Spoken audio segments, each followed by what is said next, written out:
Halo semuanya, perkenalkan nama saya Nisita Dianti Suara. Di sini saya akan menjelaskan mengenai susunan RPP dari 3.3 dan 4.3 dengan materi usaha dan pesan sederhana kelas 8 semester 1. Lalu di sini yang pertama yaitu terdapat identitas sekolah, ada satuan pendidikan, mata pelajaran, kelas dan semester, tahun ajaran, materi pokok, juga alokasi waktu. Materi pokoknya di sini adalah usaha dan pesan sederhana. Lalu alokasi waktunya ini ada 10 JP dikali 45 menit, yaitu 4 pertemuan, ditambah dengan 2 JP, yaitu 1 pertemuan untuk ulangan harian. Lalu di sini ada kompetensi inti, lalu ada kompetensi dasar, yaitu menjelaskan konsep usaha sederhana dan penerapannya dalam kehidupan sehari-hari, termasuk kerja otot pada struktur rangka manusia. Lalu 4.3 yaitu menyajikan hasil penyelidikan atau pemecahan masalah tentang manfaat penggunaan pesawat sederhana dalam kehidupan sehari-hari. Lalu di sini ada indikator kompetensi dasar 3.3, lalu ada indikator kompetensi dasar 4.3. Lalu selanjutnya di sini adalah tujuan pembelajaran. Terdapat 5 pertemuan, 4 pertemuan pembelajaran, 1 ulangan harian. Di sini ada tujuan pembelajaran pertama, tujuan pembelajaran di pertemuan kedua, tujuan pembelajaran di pertemuan ketiga, lalu ada tujuan pembelajaran di pertemuan keempat, dan juga terakhir ada tujuan pembelajaran di pertemuan kelima, yaitu ulangan harian mengenai materi, yang dimana diharapkan adalah pengembangan karakter jujur, disiplin, dan tanggung jawab. Lalu untuk pembagian materi di tiap pertemuan, yang sudah saya jelaskan tadi ada total 5 pertemuan, 4 pertemuan pembelajaran, 1 pertemuan ulangan harian. Di sini untuk materi yang pertemuan pertama yaitu usaha, lalu pertemuan yang kedua adalah katrol dan roda berporos, pertemuan ketiga adalah pengungkit dan bidang miring, lalu untuk pertemuan yang keempat yaitu prinsip kerja pesawat sederhana pada sistem gerak manusia. Lalu di sini ada materi pembelajaran. Ada di 4 pertemuan ini terdapat pengetahuan faktual, konseptual, dan juga prosedural. Seperti itu. Lalu untuk metode pembelajaran yaitu yang pertama, pendekatan saintifik. Pendekatan saintifik adalah sebuah pendekatan yang digunakan dalam kurikulum 2013, di mana pendekatan ini adalah sebuah pendekatan yang di mana siswa itu dituntut aktif dalam pembelajaran dan berpikir ilmiah. Nah, dalam pendekatan ini, peserta didik itu tidak lagi dijadikan sebagai objek pembelajaran, tapi dijadikan subjek pembelajaran, di mana guru itu hanya sebagai motivator dan fasilitator. Di mana keunggulan dari pendekatan saintifik ini yaitu meningkatkan kemampuan intelek, lalu membentuk kemampuan siswa dalam menyelesaikan suatu masalah, lalu menghasilkan hasil pelajaran tinggi yang melatih siswa dalam mengkomunikasikan ide-ide, juga mengembangkan karakter siswa. Lalu untuk mode pembelajarannya yaitu discovery learning atau pembelajaran penemuan. Nah, discovery learning mengajarkan para siswa untuk menemukan secara mandiri mengenai pengetahuan yang disampaikan, di mana discovery learning adalah rangkaian kegiatan pembelajaran yang melibatkan secara maksimal seluruh kemampuan peserta didik untuk mencari dan menyelidiki secara sistematis, kritis, dan logis, sehingga mereka dapat menemukan sendiri pengetahuan sikap dan keterampilan sebagai wujud adanya perubahan perilaku. Nah, discovery learning ini atau pembelajaran penemuan ini lebih berpusat pada peserta didik, bukan guru. Pengalaman langsung dalam proses pembelajaran menjadi patokan utama dalam pelaksanaannya. Di sisi lain, model discovery learning merupakan model yang lebih menekankan pada pengalaman langsung siswa dan lebih mengutamakan proses daripada hasilnya. Dapat disimpulkan bahwa discovery learning masuk dalam salah satu model pembelajaran yang membantu peserta didik untuk mengalami dan menemukan pengetahuannya sendiri. Lalu selanjutnya di sini ada media pembelajaran, yaitu alat dan bahan juga buku paket, lalu sumber belajar yaitu buku paket, dan juga 4 LKPD. Lalu untuk kegiatan pembelajarannya, di sini ada pada pertemuan pertama yaitu materi usaha. Pada kegiatan orientasi, yaitu guru melakukan pembukaan dengan salam pembuka dan juga memulai pembelajaran, lalu memeriksa kehadiran peserta didik, menyiapkan fisik dan psikis peserta didik dalam memulai kegiatan pembelajaran. Lalu untuk kegiatan selanjutnya adalah persepsi, di mana guru mengajukan pertanyaan mengenai hal yang berkaitan dengan materi. Di sini karena materinya adalah usaha, maka guru itu menanyakan apakah siswa pernah melakukan kegiatan mendorong meja, lalu bahwa kegiatan mendorong meja itu membuat meja bergerak, lalu juga mengajukan pertanyaan yang berkaitan dengan materi, di mana apakah bagaimana itu konsep benda yang dapat dikatakan bergerak juga, apakah hal itu bisa dikatakan sebagai usaha. Seperti itu. Lalu dijelaskan bahwa syarat-syarat benda bergerak itu seperti apa dan juga pengertian dari usaha. Lalu selanjutnya adalah motivasi. Di sini motivasi memberikan gambaran mengenai manfaat dari mempelajari materi usaha, yaitu mengetahui contoh usaha, menghitung usaha, cara yang dikenai usaha, dan juga daya. Juga ada menjelaskan atau menyampaikan tujuan pembelajaran kepada siswa, lalu juga memberi kesempatan kepada siswa untuk bertanya mengenai tujuan pembelajaran telah disampaikan. Lalu ada pemberian acuan, yaitu memberitahukan materi pembelajaran yang akan dibahas, yaitu mengenai konsep usaha, contoh usaha, juga menghitung usaha, jalan pendidikan usaha, dan juga daya. Juga memberitahu tentang KD dan juga indikator yang akan dilakukan di pertemuan satu ini.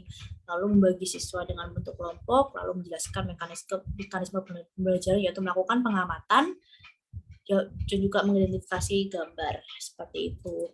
Lalu untuk pertemuan yang kedua, yaitu katrol dan roda berporos, yaitu membutuhkan 3 JP dikali 45 menit.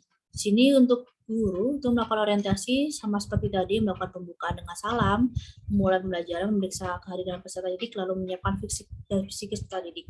Lalu persepsinya mengajukan pertanyaan mengenai hal yang berkaitan dengan materi katrol dan juga roda berporos, lalu seperti menanyakan bahwa apakah peserta didik ini pernah melihat orang mengambil air di sumur, seperti itu. Menjelaskan bahwa pasti dalam melakukan hal tersebut manusia pasti membutuhkan alat bantu seperti katrol, seperti itu. Lalu mengajukan mengapa sih manusia itu melakukan aktivitas pekerjaannya itu membutuhkan alat bantu, gitu. Lalu juga menjelaskan manfaat dari usaha sederhana.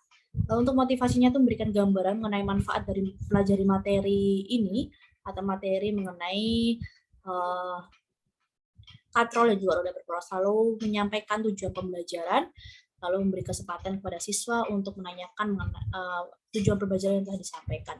Lalu juga pada pemberian acuan ini memberitahukan materi pembelajaran yang akan dibahas, lalu memberitahukan tentang KD juga indikator, membagi siswa dalam bentuk kelompok, lalu menjelaskan mekanisme pembelajaran, yaitu melakukan pengamatan dan percobaan. Lalu untuk pertemuan ketiga, yaitu bidang bimbing dan pengungkit, membutuhkan 3 JP dikali 40 menit. Seperti tadi, orientasi, melakukan pembukaan dengan salah pembukaan dan memulai pembelajaran, memeriksa kehadiran peserta didik, menyiapkan fisik dan psikis peserta didik, dan juga selanjutnya adalah persepsi. Persepsi ini guru mengajukan pertanyaan mengenai hal-hal yang berkaitan dengan materi, bidang miring, dan pengungkit. Menanyakan apakah siswa pernah melakukan memotong daging atau melihat orang tua memotong daging. Nah, itu menggunakan alat bantu sebuah pisau atau mata pisaunya berbentuk miring, maka daging itu mudah dipotong. Lalu juga mengajukan bahwa apakah ingat mengapa manusia itu membutuhkan alat bantu untuk melakukan pekerjaannya. Lalu untuk motivasi itu memberikan gambaran mengenai manfaat dalam pelajari materi bidang miring dan pengungkit, lalu menyampaikan tujuan pembelajaran dan juga memberi kesempatan kepada siswa untuk mengajukan pertanyaan terkait tujuan pembelajaran yang telah disampaikan. Lalu untuk pemberian acuan, yaitu memberitahukan materi pembelajaran yang akan dibahas mengenai pesawat sederhana, yaitu bidang miring dan pengungkit. Memberitahu tentang KD dan indikator, lalu membagi siswa dalam kelompok, lalu menjelaskan mekanisme pembelajaran, yaitu melakukan pengamatan dan juga percobaan. Lalu untuk yang pertemuan keempat, yaitu prinsip sederhana dan pada sistem gerak manusia, ini membutuhkan 2 JP kali 40 menit, di mana di kegiatan orientasi, guru melakukan pembukaan dan salah pembuka dan memulai pembelajaran, memeriksa kehadiran peserta didik, menyiapkan fisik dan psikis peserta didik dalam memulai kegiatan pembelajaran. Pada persepsi ini, guru itu mengajukan pertanyaan yang mengenai hal yang berkaitan dengan materi. Seperti tadi membahas mengenai sistem gerak manusia, di mana apakah siswa pernah melakukan atau melihat orang mengangkat barbel seperti itu. Lalu kegiatan yang mengangkat barbel itu adalah kegiatan pesawat sederhana, seperti itu. Mengajukan pertanyaan yang berkaitan dengan pelajaran bahwa mengangkat barbel itu adalah menerapkan pesawat sederhana di jenis apa, apakah katrol, bidang miring, roda berporos, atau pengungkit, seperti itu. Lalu memberi motivasi atau memberikan gambaran mengenai manfaat dari mempelajari materi mengenai sistem gerak yang mana manfaatnya yaitu sistem otak manusia. Kita dapat mengetahui contoh penerapannya. Penerapan pesan sederhana itu apa? Lalu menyiapkan tujuan pembelajaran, menjelaskan tujuan pembelajaran, lalu mengajukan pertanyaan terkait tujuan pembelajaran telah disampaikan kepada peserta didik. Lalu pemberian acuan, yaitu memberitahukan materi pembelajaran yang akan dibahas pada pertemuan keempat ini, lalu memberitahukan KD indikator, lalu juga membagi siswa dengan kelompok, lalu menjelaskan mekanisme pembelajaran yaitu melakukan pengamatan dan percobaan. Maksudnya yaitu penilaian. Di sini penilaian ada 3, kognitif, psikomotorik, dan juga afektif. Untuk kognitif ini yaitu ada ulangan harian, lalu psikomotoriknya sudah bisa dilihat di layar, ada tentang presentasi ya, praktekan diskusi seperti itu, lalu keterampilan melakukan percobaan, penguatan, kemampuan menjelaskan hasil karya. Lalu juga ada lembar penilaian presentasi beserta dengan rubrik atau instrumennya. Lalu untuk penilaian afektifnya ini yaitu lembar penilaian kegiatan diskusi juga, terus selalu ada penilaian antar peserta didik di mana peserta didik ini menilai temannya. Lalu untuk soal ulangan harian itu untuk penilaian kognitif. Di sini soal ulangan harian itu ada 20 soal pilihan ganda seperti pada layar. Contohnya ada instrumennya, ada kompetensi dasarnya, kelasnya, indikator soalnya, tingkat kognitifnya, soalnya, soal di sini ada kunci jawabannya dan juga ada pembahasannya. Terus di sini ada LKPD atau lembaga kerja peserta didik. LKPD 1 mengenai usaha. Di sini peserta didik diminta untuk mengidentifikasi gambar di mana gambar yang melakukan usaha dan tidak melakukan usaha. Seperti itu, lalu memberikan deskripsi dari hasil identifikasinya, lalu melakukan percobaan alat dan bahan, langkah kerja, juga tabel, dan juga kesimpulan. Lalu untuk LKPD 2 mengenai roda berporos dan juga katrol, di sini siswa diminta untuk menentukan, mengidentifikasi gambar mengenai jenis-jenis katrol dan juga roda berporos. Lalu juga ada kegiatan percobaan, di sini ada alat dan bahan, langkah kerja, lalu ada kesimpulan. Untuk LKPD 3 yaitu mengenai pengungkit dan juga bidang miring, di sini ada tabel, siswa disuruh mengidentifikasi dan juga mendeskripsikan. Lalu ada kegiatan percobaan juga, ada langkah kerja, alat bahan, dan juga kesimpulan. Dan terakhir di sini ada LKPD 4, yaitu LKPD mengenai prinsip pesan sederhana pada sistem gerak manusia. Ada soal-soal dan juga gambar. Nah, sekian penjelasan dari saya.